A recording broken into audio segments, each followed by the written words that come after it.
స్థానిక సంస్థల ప్రజాప్రతినిధులు, ఇతర ముఖ్య నాయకులు ఒక పిలుపుతో పులులలాగా కదిలి వచ్చినటువంటి నా అన్నాదమ్ములకు, అక్క చెల్లెలకు అందరికీ ఉద్యమాభివందనాలు.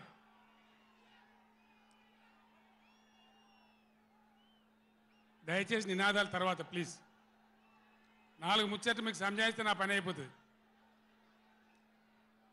ఇవాళ వద్దురా బాబా అన్నీ మంచిగుంది, చాలా బాగుంది. ఈరోజు నల్గొండలో చెలో నల్గొండ ప్రోగ్రాం తీసుకున్నాం. కారణం ఏంది, ఎందుకు మనం ఈ సభ పెట్టాల్సి వచ్చింది? నా కాలు ఇరిగిపోయినా కుంటి నడకతోనో కట్టెబట్టుకోనో ఇంత ఆయాసంతో నేను ఎందుకు రావాల్సి వచ్చింది? ఈ విషయం దయచేసి హరీశ్వర్ ఆగడా ఆగరాదా? రాజేశ్వర రెడ్డి చెప్పచ్చు కదా ఒకసారి వాళ్ళకి ఏంది అది సౌండ్ కింది చేస్తున్నాడు.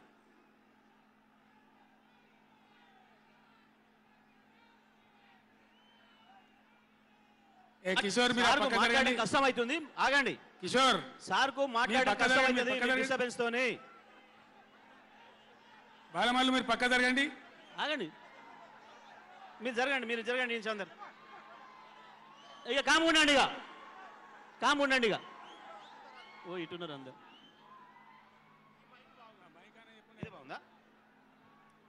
మైక్ ఆయన గర్రమంటుంది.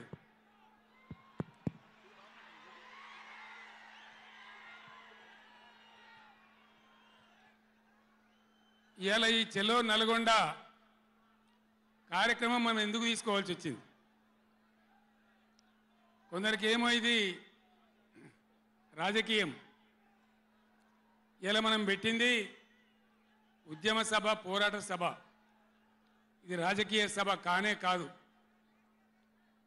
కృష్ణా నదిలో మన జలాలు అనేది, కృష్ణా నీళ్ళ మీద మన హక్కు అనేది మనందరి బతుకులకు జీవన మరణ సమస్య, సావో రేవో తేల్చే సమస్య. ఈ మాట తెలంగాణలో పక్షిలాగా తిరుక్కుంటా నేను చెప్పబట్టి, ఎవడా మైక్, అది ఎవడా మైక్, ఎవడా ఏమిరా నువ్వు కూడా అక్కడ నువ్వు అయింది?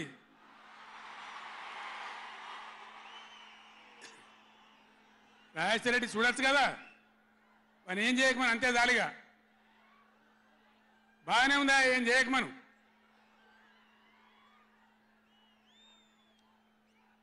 ఇరవై 4 ఏళ్ళ నుంచి పక్షిలాగా తిరుక్కుంటూ నేను మొత్తం రాష్ట్రానికి చెప్తా ఉన్నా. ఇటు కృష్ణ కావచ్చు, అటు గోదావరి కావచ్చు, నీళ్లు లేకపోతే మనకు బతుకు లేదు. ఆ ఉన్న నీళ్ళు కూడా సరిగా లేకపోతే బతుకులు వంగిపోయినాయి. ఇదే నల్గొండలో 150,000 మంది మునుగోడు, దేవరకొండ, ఇతర ప్రాంతాల బిడ్డలై ఫ్లోరైడ్తో నడుములు వంగిపోయినాయి. చివరికి ఈ జిల్లాలో ఉద్యమకారులందరూ కలిసి ఆ ఫ్లోరైడ్ ఎఫెక్ట్ అనే బిడ్డలను తీసుకుపోయి ప్రధానమంత్రి టేబుల్ మీద పండబెట్టి, అయ్యా మా బతికిదంటే కూడా ఎవడు పట్టించుకునే వాళ్ళు లేడు. ఆనాడు పార్టీలు లేవా, ఎమ్మెల్యేలు లేరా, మంత్రులు లేరా, ఎవడు పట్టించుకోలే. నల్లగొండలో బీఆర్ఎస్ ప్రభుత్వం వచ్చిన తర్వాత జీరో ఫ్లోరైడ్, నల్లగొండ ఫ్లోరైడ్ రహితంగా చేసిందే బీఆర్ఎస్ గవర్నమెంటు, బీఆర్ఎస్ పార్టీ. అక్కడ ప్రజలు నడితే చెప్తున్నారు. ఇలా ఇంతకుముందు మాకు కాళ్ళు గుంజుతుండే, పెద్ద ఇబ్బంది అవుతుండే, నడుములు గుంజుతుండే, భగీరథ నీళ్ళు వచ్చిన కాడి నుంచి ఆ బాధలు పోయినాయని చెప్తున్నారు. ఎవరిని అడిగినా కూడా చెప్తున్నారు. ఏనాడు ఏ నాయకుడు పట్టించుకోలే. ఇప్పుడు జరుగుతున్నది ఏంది? ఈ సభ పెట్టింది కొంతమంది సన్నాసులు తెలివిలేక వాళ్లకు వ్యతిరేకమని అనుకుంటున్నారు. నేను ఒక్కటే మాటలో జరగవలసింది చెప్తా. ఉవ్వెత్తిన మనం ఉద్యమంలాగా ఎగిసి పడకపోతే మనల్ని మనం కాపాడుకునే ప్రయత్నం చేయకపోతే ఎవ్వడు కూడా మన రక్షణకు రాడు. మీరు ఈ మాట రాసి పెట్టుకొని మీ గుండెలలో. ఎవడు రాడు. ఆనాడు ఫ్లోరైడ్ నాడు ఎవడు రాలే. ఓట్లున్నప్పుడు వస్తారు నంగనాచి కబుర్లు చెప్పి, కానీ తర్వాత ఎవడు రాడు. ఓటు గుద్దినం గడ్డకెక్కిందంటే మన ఈపుల గుద్ది మనని బొందలు నూకుతుండే తప్ప ఎవడు రాలే. ఇది జరిగిన చరిత్ర, ఇప్పుడు జరుగుతున్న చరిత్ర. దయచేసి మీరు గమనించాలి, ఇది ఆషామాషి కాదు. ఇది చిల్లర మల్లర రాజకీయ సభ కాదు. రాష్ట్ర ప్రభుత్వానికి కాదు, రాష్ట్ర నాయకులకు కాదు. ఇలా నీళ్లు వంచడానికి సిద్ధంగా ఉన్నటువంటి బ్రిజేష్ కుమార్ ట్రిబ్యునల్కు కానీ, కేంద్ర ప్రభుత్వానికి కానీ, కేంద్ర నీటిపారుదల మంత్రికి కానీ, మన నీళ్లు దొబ్బిపోదామనుకునే స్వార్థ శక్తులకు కానీ ఒక హెచ్చరిక ఈ నల్లగొండ చలో తెలగొండ నల్గొండ సభ. ఇది ఏ ఒక్కరికో ఒక వ్యక్తికో కొద్ది మంది గురించో పిటికడి మంది గురించో సభ కాదు.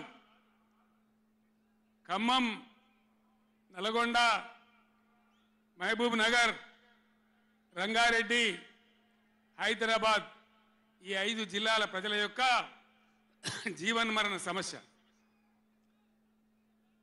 జరుగుతున్న చూసిన తర్వాత చాలా బాధపడ్డాం. మీ అందరి ఆశీస్సులతోని ఉద్యమాన్ని విజయం చేసినాం, రాష్ట్రం తెచ్చుకున్నాం.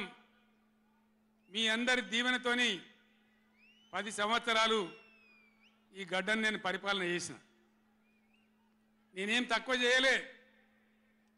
ఎక్కడో పోయిన కరెంటుని తెచ్చి నిమిషం పాటు కూడా కరెంటు పోకుండా మీ అందరి కరెంట్ సప్లై చేయించినాం. ప్రతి ఇంట్లో నల్లా పెట్టి మంచినీళ్ళు తీసుకొచ్చుకున్నాం. ఒకనాడు ఆముదాలు మాత్రమే పండిన నల్లగొండలో, బత్తాయి తోడలతో బతికిన నల్లగొండలో లక్షల లక్షల టన్నుల వడ్లు పండించేటువంటి పరిస్థితులు తెచ్చుకున్నాం. అంతకుముందు లేని నీళ్లు యాడికెళ్ళి వచ్చినాయి, ఎట్లా వచ్చినాయి అంటే దమ్ము కావాలి, చేసే ఆరాటం ఉండాలి. ఇది నా ప్రాంతం, నా గడ్డ, నా ప్రజలు అనే ఆరాటం ఉంటే ఎట్లన్నా చేసి సాధించుకొని రావచ్చు. కృష్ణా జలాల కథ మీకు ఒక 4 నిమిషాలు చెప్తా, దయచేసి మీరు సైలెంట్గా ఉంటే మీకు అర్థమవుతుంది. ఇలా ఏమి ఏరా పేరు లేదు. ఆనాడు కొట్లాడినాం, రాష్ట్రం కోసం కొట్లాడినాం. ఆ రోజు జలసాధన ఉద్యమంలో మండలానికి ఒక బ్రిగేడియర్ వచ్చి నెల 15 రోజులు తిరిగి ప్రజలను చైతన్యం చేసినాం.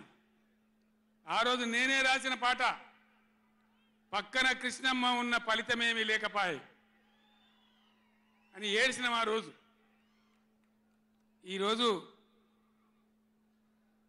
గోదావరి కృష్ణ కలిపి బ్రహ్మాండంగా నీళ్లు తెచ్చుకునే ప్రయత్నాలు చేసుకుంటా ఉన్నాం. దగ్గర పడ్డాయి. భువనగిరి దగ్గర బస్వాపురం ప్రాజెక్ట్ కంప్లీట్ అయింది. డిండి ప్రాజెక్ట్ కంప్లీట్ కాబోతా ఉంది. పాలమూరు ఎత్తిపోతల కోసం నోళ్లు తెరుచుకొని చూస్తూ ఉన్నారు దేవరకొండ, మునుగోడు వగైరా ప్రాంతాల ప్రజలు. పైన పాలమూరు ఎత్తిపోతలు అయితే పాలమూరుతో పాటు రంగారెడ్డి, వికారాబాద్ జిల్లాల ప్రజలు చూస్తూ ఉన్నారు మాకు ఎప్పుడు వస్తే నీళ్ళని. 80% పనులు పూర్తయినాయి. ఎవ్వరు సహకరించకున్నా ఇదే కాంగ్రెస్ మరియు ఇతర పార్టీల నాయకులు 100ల కొద్ది కేసులు వేసినా ఈ 10 ఏళ్ళు పంటి బిగున్న ఒంటి బిగున్న కొట్లాడుతూ అటు కేంద్రంతో కొట్లాడుతూ ముందుకు తీసుకొని పోయినాం. ఆనాడున్న కాంగ్రెస్ గవర్నమెంటు, తెలంగాణ ఇచ్చిన కాంగ్రెస్ గవర్నమెంటు ఆ రోజు ఒక్క ఏడాది కోసం తాత్కాలికంగా సర్దుబాటు చేసుకోండి, ఆ తర్వాత ఎవరి వాట వాళ్ళకు వస్తుందని చెప్పింది. ఆనాడిగా బిల్లు పాస్ కావాలి, తెలంగాణ రావాలి, ఇది ఒక ఆటంకం కాకూడదని సరే కానివ్వండి తర్వాత చూసుకుందామని చెప్పినాం. ఆ తర్వాత ఢిల్లీలో పోయి మోడీ ప్రభుత్వం వచ్చింది. వాళ్ళను ఎన్ని 100ల ఉత్తరాలు రాసినాం. అయ్యా మేము మునిగిందే నీళ్ళల్లో నాశనం అయిపోయినా, మా బతుకులు ఆగమైపోయినాయి, వెంటనే నీళ్ళ పంపిణీ చేయండి, ట్రిబ్యునల్కి వేయండి అని అడిగినాం. వెయ్యలే. ఇవ్వకపోతే సుప్రీంకోర్టుకు పోయినాం, సుప్రీంకోర్టుకు పోయి తగాదా పెట్టినాం. ఆ తర్వాత కూడా వేయలే. తర్వాత ఒక రోజు మళ్ళీ మీటింగ్ జరిగితే